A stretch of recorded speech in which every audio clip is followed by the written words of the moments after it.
Hey everyone, welcome to another episode of LeafLink's Flower Power series, where we shed light on cannabis operators and organizations making an impact in the cannabis industry and beyond. My name is Rodney Holcomb, and I'm the VP of Public Policy at LeafLink.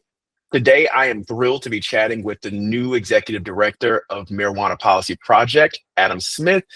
This is, of course, one of the most influential cannabis advocacy organizations in the country. MPP has, of course, been at the forefront of state level cannabis legalization efforts for over 30 years now, and is really helping to pass laws that have shaped the industry that we know and love today. I've been following MPP's work personally for over a decade, and I'd say it's one of the reasons that I really got so interested and intrigued by this reform movement. So thank you to MPP for that pleasure. But Adam Smith, of course, as the new ED, has been in the cannabis policy space for close to a decade and is engaged in legislative and regulatory affairs for years and years prior. Adam, thanks so much for being here today. And again, congratulations on the new role. Thanks so much, Rodney. It's great to be here and it's great to see you again. Awesome. So great to see you. And I guess we first met back at a coffee shop in Oakland back in 2018, 2019. It's like the world just always comes back full circle. Yeah, we met and I was really excited to meet you, and you were at DPA, and I thought, wow, this is terrific. And then you left DPA and I thought, oh, well, we lost him. And it turned out we didn't lose you. It's fantastic. I'm so happy you're at LeafLink. Good things come back together, of course. I think we can hop right in, Adam. I'm so excited to chat with you and ask you some questions since you've now jumped into this new role. So I'd say maybe first, stepping into the role as executive director, it's such a pivotal and a special moment for the cannabis reform movement.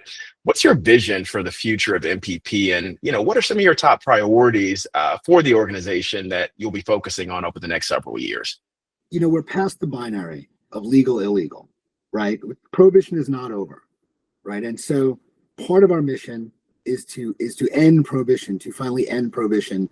No one in the country should ever be put in handcuffs or step foot in a jail cell or face any civil or criminal penalty or the diminution of any rights for their use or possession or growing for personal use of cannabis. And until that's true, we haven't ended prohibition.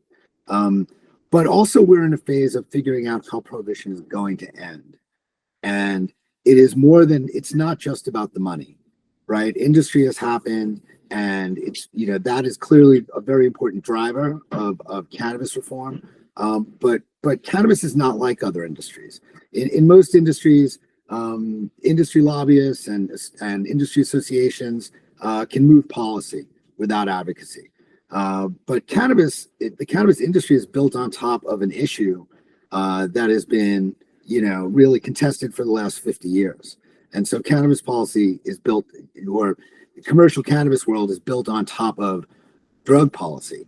And that brings in a lot more than dollars and cents, right? That brings in justice and racial justice. It brings in medical access. The only way to do that is to have a functional, vibrant, regulated market that is not overregulated, that is not overtaxed, that can exist in a normal commercial environment. And so we're working on I see MPP moving forward, on two, connected tracks. And one is the criminal justice track and personal freedom and liberty. And the other one is, how is this, almost century-long failure of prohibition going to end? And will it end in a way that's going to be beneficial for everyone?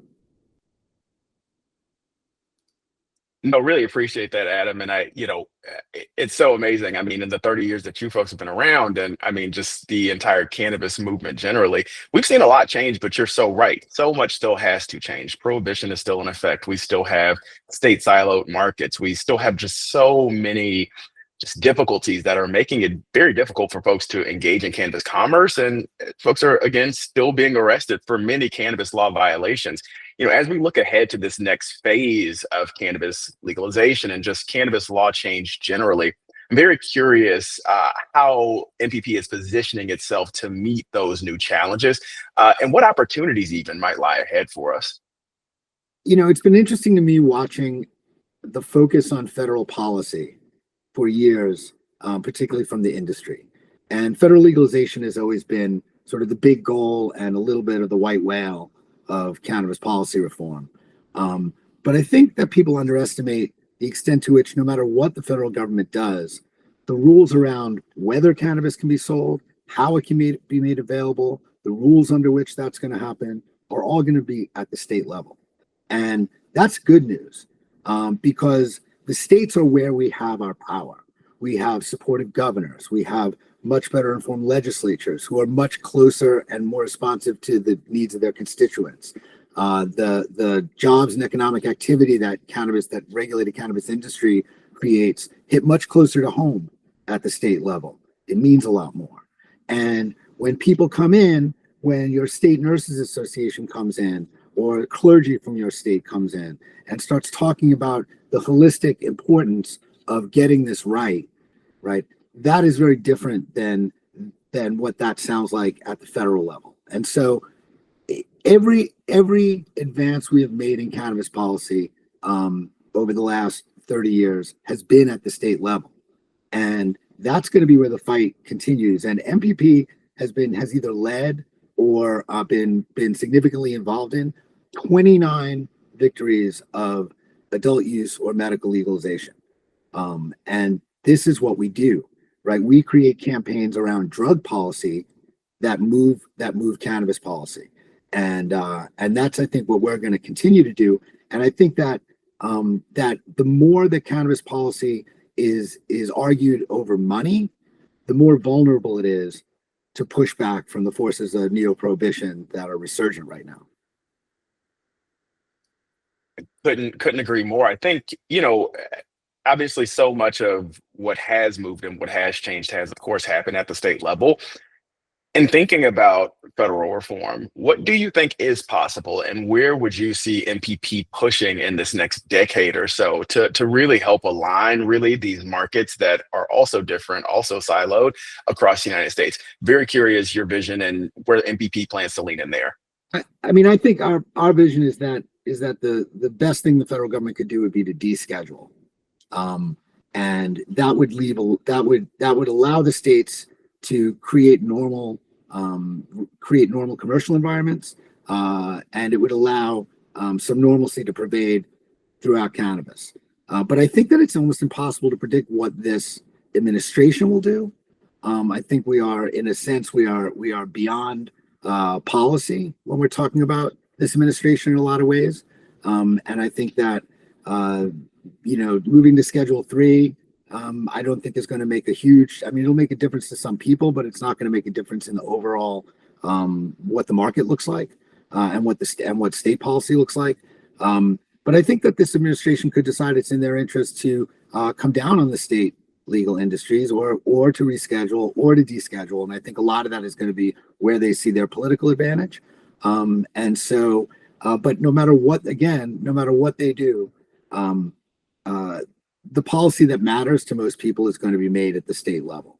And I'm hopeful that as we move forward, we can begin the process of having states figure out, okay, how do we want to, what kind of testing do we want to require? What kind of labeling do we want to require? Waiting for Congress to fix this problem has never been a winning strategy. And so we can sit around and, I look at the resources that have been pumped in at the federal level, right? Just on banking alone, right? Which I like to call the Federal Cannabis Lobbyist Full Employment Project, right? And if you had taken the money that was spent on banking and really bolstered independent advocacy in the states, we would be a lot further along. And I think that people need to realize that is the place where we have traction, and that while we are certainly staying involved in the federal conversation, and we have ideas about that, our power is where our power collectively is where MPP's power has always been, which is how do we move state policy toward normalcy and get to a place where we have a model of something that will work. Appreciate that, Adam.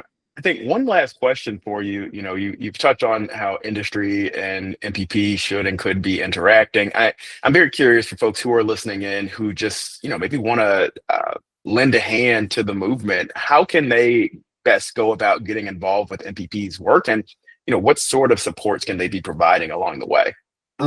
Well, so there's two institutional bulwarks of the independent reform movement in this country, and that's NORML, that's been around 50 years, and is focused on activism and the rights of cannabis consumers or getting people activated. MPP is more a policy legislative campaign shop, right? We write and support and build campaigns around legislation and ballot initiatives, right? And so when you look at those two, the activating of people and they overlap, right? Normal does lobbying, right? MPP activates people, right? But that's their strengths, right? And when you look at those two, those are incredible assets to the movement forward. They've been hugely successful, and to the extent that they haven't been all that they could be, if that's your sense, it's because you're watching their resources dwindle and dwindle.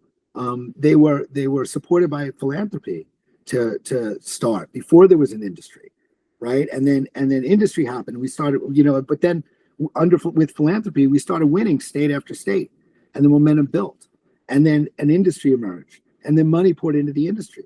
And a lot of philanthropy looked around and said, "Oh, this is going to end. You don't need us anymore. We got huge momentum, and the industry has money. We're going to move on to psychedelics or space travel or whatever billionaires are funding this month, right?" And so, but that has left us with advocacy and industry, and then industry, the money dried up in industry, and suddenly advocacy is starving, and we are on the cusp of losing the single most impactful political power that we have, and so if you want to get involved, if what you want to do is be active personally and call legislators and hear stuff, get on the list, get on Normal's list, normal.org or mpp.org. That's great. Those organizations, both organizations need money, because the thing about advocacy is it doesn't bring in money, it doesn't bring in resources. Advocacy is what you get for the resources, right? Advocacy is what you bring in the money for. So we can build, a $500,000 campaign that's going to push legalization over the line, or whatever that number is, right? Here and there, right? We are the power that you buy with those resources. And so what advocacy always needs is more money. And it sounds boring, but it's not boring, because what you're buying is change. Right. And you're not buying the people. Again, like I said, they're independent, but that's a feature. Right. And so when we stopped investing, when investment in that started drying up, our political power began shrinking. And we're either going to understand how these issues move forward and look at our strengths. And like I said, assess your strengths, build coalition and direct resources. It's not rocket science. It's how policy changes. And we have to get a lot better and more sophisticated about that. Those are some good words to leave us with, Adam. And I think, we definitely have our work cut out for us, whether it's industry, whether it's advocacy, and individual actors who have to come together to make sure that not only do we get further here, but that we protect those gains that we've made along the way. Adam, thank you again so much for joining us and for the work that you and the MPP team are doing day over day to just create a more fair and just cannabis ecosystem throughout the United States.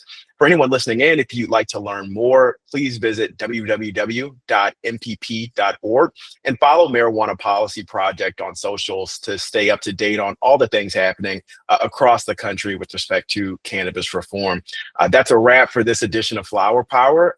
Be sure to follow LeafLink for more conversations with people like Adam who are shaping the cannabis industry, and we will catch you next time. Thanks so much.